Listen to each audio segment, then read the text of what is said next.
అథర్వణ వేదము 6వ కాండము 94వ సూక్తంలో ప్రథమ మంత్రం. ఇందులో విషయము అధికారుల ప్రజల ఐక్యత. ఇక్కడ పాలనా విషయం, పాలకులు పాలింపబడేవాళ్ళు వాళ్ళ మధ్య ఐక్యత ఉండాలనేది వేదంలో చెప్తున్నారు. ఓం సంవో మనాంసి సంవ్రత సమకూతిర్నమామసి అమీయే వివృత్తాస్తనతాన్ వహస్సం నయ నమయామసి. ఇది వేదం. ఇందులో ప్రతి పదార్థం ప్రజలకు రాజ్యాధికారుల ఉపదేశము. రాజ్యం పాలించేటటువంటి పాలకులు, వారి తర్వాత పనిచేసేటటువంటి రాజోద్యోగులు కావచ్చు, మంత్రులు కావచ్చు, ఈ రాజ్యానికి అధికారులు ఎవరైతే వీళ్ళందరూ కూడా ప్రజలకి ఉపదేశం ఇస్తున్నారు. ఏమిటనేది, ఏం విషయం అనేది తెలుసుకుందాం.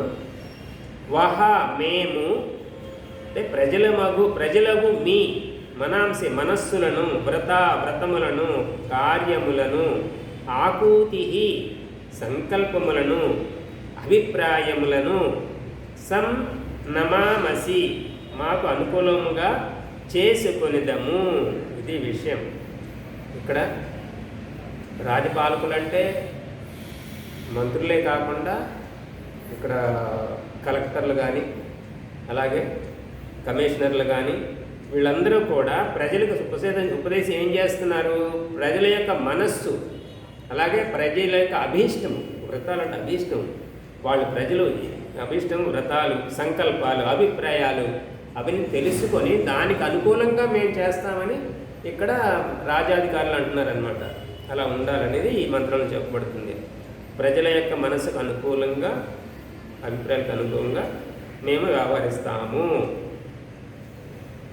అమీయే వీరెవరైతే వివ్రతాః వ్రతహీనులుగా, విపరీతాచరణ గలవారుగా స్థన ఉన్నారో తాన్ వారిని వహ మీ ముందే సంనమయామసి నియమానుసారముగా నడుచున్నట్టు దండించెదము.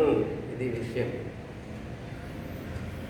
ఈ ప్రజలలో కూడా ప్రభుత్వానికి వ్యతిరేకంగా ఉండేవాళ్ళు ఉంటారు, పన్నులు ఎగ్గొట్టేవాళ్ళు ఉంటారు, మరి రోడ్ల మీద ఆ యొక్క నియమాలకి విరుద్ధంగా వ్యవహరించి ప్రమాదాలకు గురి చేసేవాళ్ళు ఉంటారు. ఇలాగ ప్రభుత్వం యొక్క నియమాలకి, ఆ రాజ్యాంగ చట్టాలకి విపరీతంగా విరుద్ధంగా నడుచుకునే వాళ్ళు ఎవరు ఉంటారో వాళ్ళు దండింపబడతారని రాజ్యం పాలించేవాళ్ళు చెప్తున్నారు ప్రజలకి ముందుగానే హెచ్చరిక.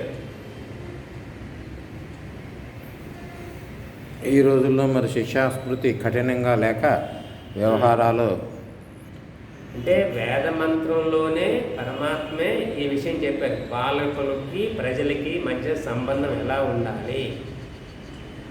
పాలకులేమో ప్రజలు చెప్పినట్లు పాలకులు వాళ్ళకి కావాల్సిన సౌకర్యాలన్నీ చెయ్యాలి.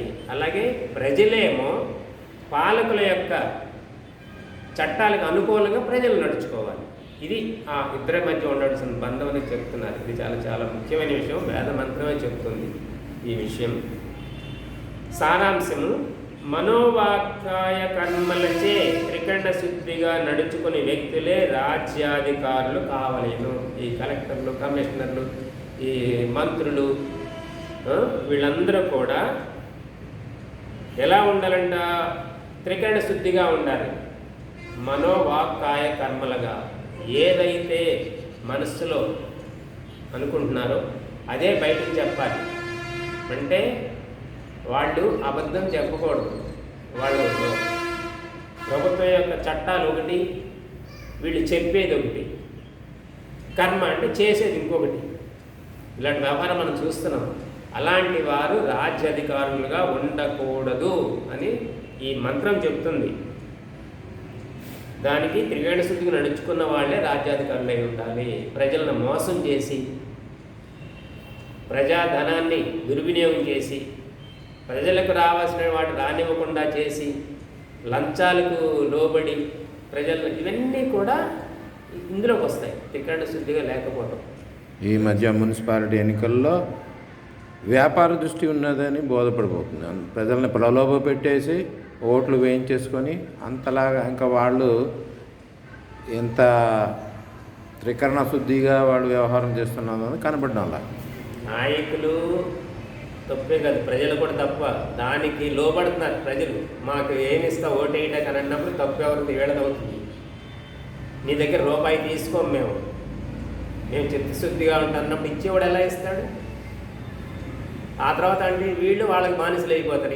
ఈ డబ్బు తీసుకున్నారు కాబట్టి మేము మీకు డబ్బు ఇచ్చి ఓటు వేయించుకున్నాము, నువ్వు మమ్మల్ని అడుగుతావు అన్నట్టుగా వాళ్ళు వ్యవహరిస్తారు. ఇదంతా ఈ లోపాలన్నీ ఉన్నాయి వ్యవహారంలో, పాలనా వ్యవహారంలో. పరస్పరము విరోధములు తగవు. ప్రజలకి అధికారులకి విరోధాలు ఉండకూడదు. సంఘములో ఎవరైనా నియమ విరుద్ధముగా నడుచుకున్న వారున్న ఎడల వారిని నయాన భయాన మెప్పించి శిక్షించి అనుకూలం అనొచ్చుకునవలెను. అది నియమబద్ధం అంటే రాజ్యాంగం, చట్టాలు. ఇవి వాటికి విరుద్ధంగా, ఆ శిక్షాస్మృతికి విరుద్ధంగా ఎవరు నడుచుకున్నట్లయితే వాళ్ళని ముందుగా నయాన భయాన మంచిగా చెప్పి, చట్టం ఇది చెప్తుంది ఆయన, దీనికి బద్ధుడివై ఉండాలి, దీని విరుద్ధంగా నువ్వు వ్యవహరిస్తే మాత్రం నీకు శిక్షించక తప్పదు అని ప్రజల్ని, వాళ్ళని ఈ రాజ్యాంగబద్ధులుగా చేసే బాధ్యత ప్రభుత్వ అధికారులది. ఏదైనా ప్రజలు కానీ అధికారులకి రాజ్యాంగానికే కట్టుబడి ఉండాలి. అప్పుడే ఆ పరిపాలన బాగుంటుంది, సుఖ సౌఖ్యాలు ఉంటాయి ప్రజలకి. అధికారులు కూడా మంచి మెప్పు పొందుతారు ఇలాంటివి చేసినప్పుడు.